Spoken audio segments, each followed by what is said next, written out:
বিভাগ ক বহু বিকল্প ভিত্তিক প্রশ্ন। প্রথম প্রশ্ন, প্রধান গ্রিনহাউস গ্যাসটি হল কার্বন ডাই অক্সাইড।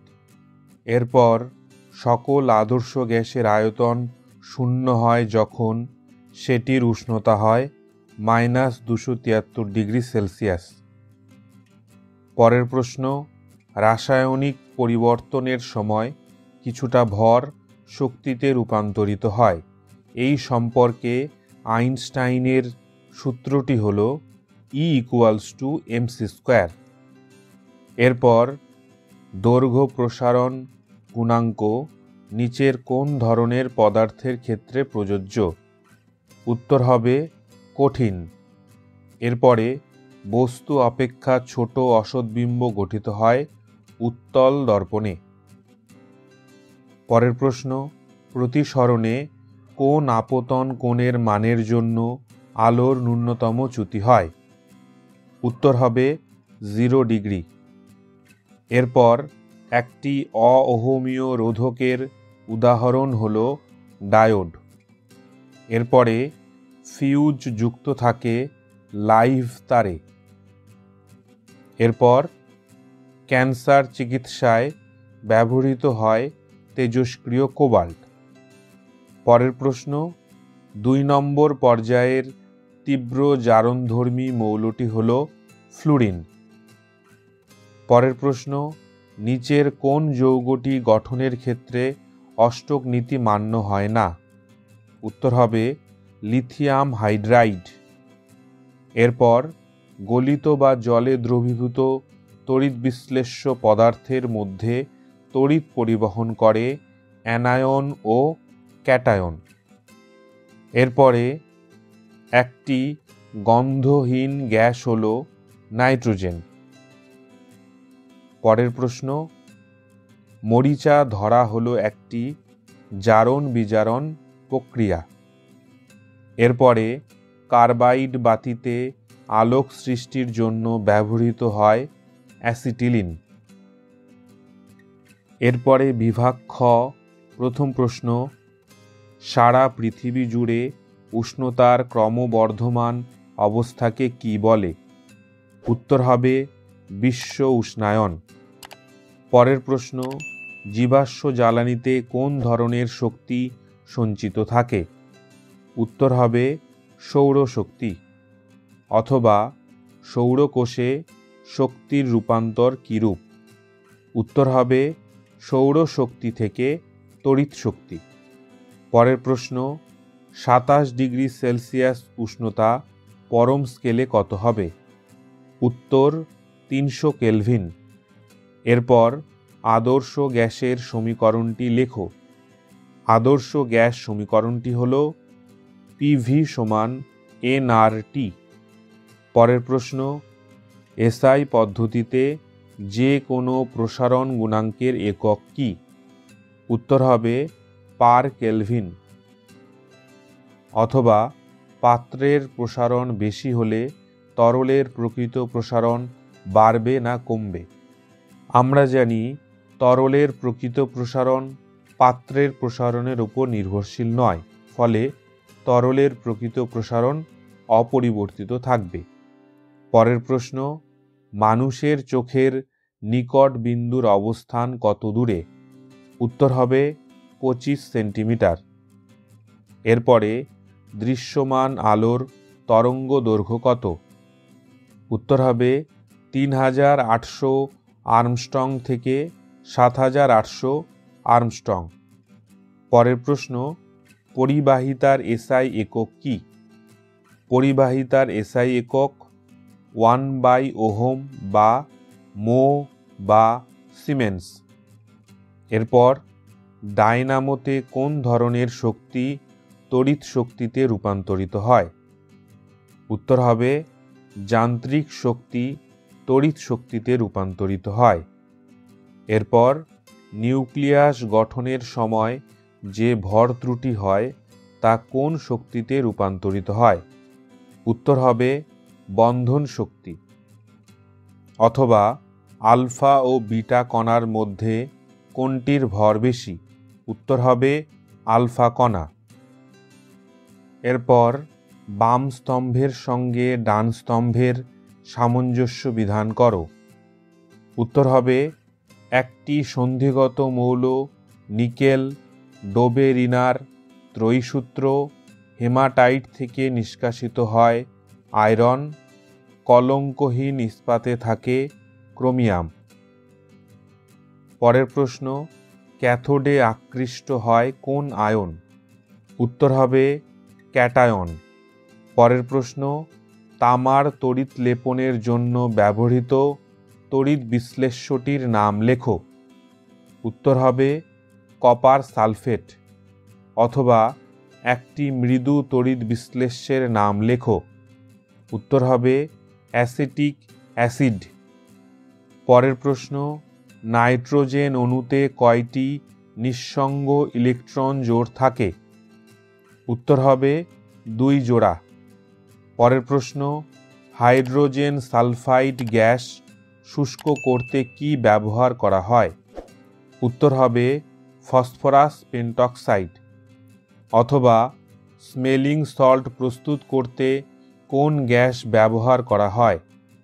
উত্তর হবে অ্যামোনিয়া। পরের প্রশ্ন, ওলিয়ামের সংকেত কি?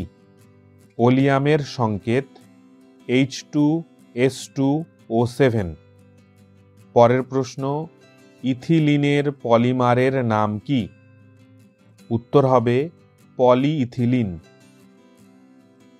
এরপর অ্যাসিটিক অ্যাসিডের একটি ব্যবহার উল্লেখ করো। ভিনিগার প্রস্তুতিতে অ্যাসিটিক অ্যাসিড ব্যবহার করা হয়। অথবা সরলতম অ্যালকিনের নাম কি? সরলতম অ্যালকিন হল ইথাইন। প্রশ্ন নম্বর 3.2, 75 সেমি পারদ-স্তম্ভের চাপে কোনো গ্যাসের আয়তন 5 লিটার হলে স্থির উষ্ণতায় কত চাপে তার আয়তন 1 লিটার হবে? গ্যাসের প্রাথমিক চাপ 75 সেমি পারদস্তম্ভ, অন্তিম চাপ নির্ণয় করতে হবে। প্রাথমিক আয়তন 5 লিটার, অন্তিম আয়তন 1 লিটার। যেহেতু উষ্ণতা স্থির, তাই বয়েলের সূত্রানুসারে P1V1 সমান P2V2। সমাধান করলে গ্যাসটির অন্তিম চাপ হবে 375 সেমি পারদস্তম্ভ। প্রশ্ন নম্বর 3.2 অথবা 700 মিলিমিটার চাপে ও 20 ডিগ্রি সেলসিয়াস উষ্ণতায় 96 গ্রাম ভরের একটি গ্যাসের আয়তন 48 লিটার। গ্যাসটির আণবিক গুরুত্ব কত? এক্ষেত্রে উষ্ণতা 20 ডিগ্রি সেলসিয়াস অর্থাৎ 293 কেলভিন, চাপ 700 মিলিমিটার অর্থাৎ 700/760 অ্যাটমসফিয়ার, আয়তন 48 লিটার। এক্ষেত্রে আর এর মান আমরা 0.082 লিটার অ্যাটমসফিয়ার পার মোল পার কেলভিন বসাবো, তাই চাপকে অ্যাটমসফিয়ার এককে নিয়ে যাওয়া হয়েছে। মনে করি গ্যাসটির মোলার ভর m গ্রাম পার মোল।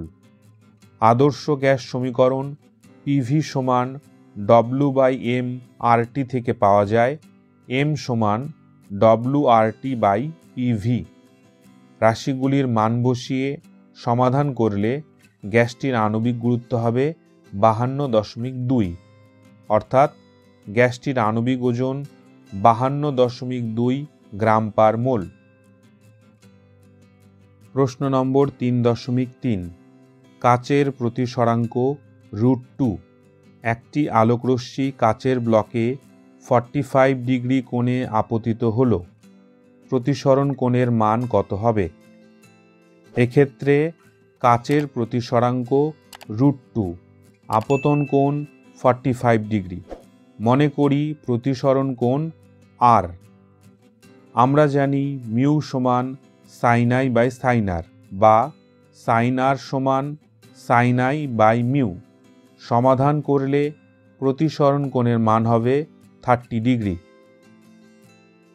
প্রশ্ন নম্বর 3.3 অথবা কোনো মাধ্যমে আলোর বেগ 2 × 10⁸ মিটার পার সেকেন্ড হলে ওই মাধ্যমের প্রতিসরাঙ্ক কত? মাধ্যমে আলোর বেগ v সমান 2 × 10⁸ মিটার পার সেকেন্ড। আমরা জানি শূন্যস্থানে আলোর বেগ c সমান 3 × 10⁸ মিটার পার সেকেন্ড। যেহেতু মাধ্যমের প্রতিসরাঙ্ক মিউ সমান c/v, রাশি দুটির মান বসালে মাধ্যমের প্রতিসরাঙ্ক হবে 1.5। প্রশ্ন নম্বর 4.2 অথবা কি পরিমাণ মার্বেল পাথরকে লঘু হাইড্রোক্লোরিক অ্যাসিড দ্বারা সম্পূর্ণ বিক্রিয়া ঘটালে এসটিপিতে 33.6 লিটার কার্বন ডাই অক্সাইড উৎপন্ন হবে? এক্ষেত্রে প্রয়োজনীয় রাসায়নিক বিক্রিয়ার সমীকরণটি লেখা হয়েছে। বিক্রিয়ার সমীকরণ অনুসারে 1 মোল মার্বেল পাথর থেকে 1 মোল কার্বন ডাই অক্সাইড উৎপন্ন হয়। এখন 1 মোল মার্বেল পাথরের ভর 100 গ্রাম এবং 1 মোল কার্বন ডাই অক্সাইডের এসটিপিতে আয়তন 22.4 লিটার। অর্থাৎ বিক্রিয়ার সমীকরণ থেকে লেখা যায় 22.4 লিটার কার্বন ডাই অক্সাইড পাওয়া যায় 100 গ্রাম ক্যালসিয়াম কার্বনেট থেকে। ফলে 33.6 লিটার কার্বন ডাই অক্সাইড পাওয়া যাবে 150 গ্রাম ক্যালসিয়াম কার্বনেট থেকে। অর্থাৎ 150 গ্রাম মার্বেল পাথরকে লঘু হাইড্রোক্লোরিকের সাথে বিক্রিয়া করলে 33.6 লিটার কার্বন ডাই অক্সাইড উৎপন্ন হবে। প্রশ্ন নম্বর 4.6 সমান রোধ বিশিষ্ট দুটি পরিবাহীর মধ্যে দিয়ে একই সময়ের জন্য তড়িৎ প্রবাহ পাঠালে একটিতে উৎপন্ন তাপ অপরটির 16 গুণ। পরিবাহী দুটির মধ্যে দিয়ে প্রবাহিত তড়িৎ প্রবাহের অনুপাত কত? প্রশ্ন নম্বর 4.6 সমান রোধ বিশিষ্ট দুটি পরিবাহীর মধ্যে দিয়ে একই সময়ের জন্য তড়িৎ প্রবাহ পাঠালে একটিতে উৎপন্ন তাপ অপরটির 16 গুণ। পরিবাহী দুটির মধ্যে দিয়ে প্রবাহিত তড়িৎ প্রবাহের অনুপাত কত? মনে করি প্রথম পরিবাহীর মধ্যে প্রবাহ মাত্রা I1 ও উৎপন্ন তাপ H1 এবং দ্বিতীয় পরিবাহীর মধ্যে প্রবাহ মাত্রা I2 ও উৎপন্ন তাপ H2। শর্তানুসারে H1 সমান 16H2 বা H1/H2 সমান 16/1। এখন জুলের সূত্রানুসারে H প্রপোর্শনাল টু I², যখন পরিবাহীর রোধ এবং তড়িৎ প্রবাহের সময় t অপরিবর্তিত থাকে। ফলে আমরা লিখতে পারি H1/H2 সমান I1/I2² সমাধান করলে তড়িৎ প্রবাহ মাত্রার অনুপাত হবে 4:1। প্রশ্ন নম্বর 4.6 অথবা একটি কোষের তড়িৎচালক বল 6 ভোল্ট ও অভ্যন্তরীণ রোধ 1 ওহম। তড়িৎ কোষটিকে 9 ওহম এর একটি রোধের সঙ্গে যুক্ত করা হলো। রোধটিতে 25 সেকেন্ড সময়ে কত তাপ উৎপন্ন হবে?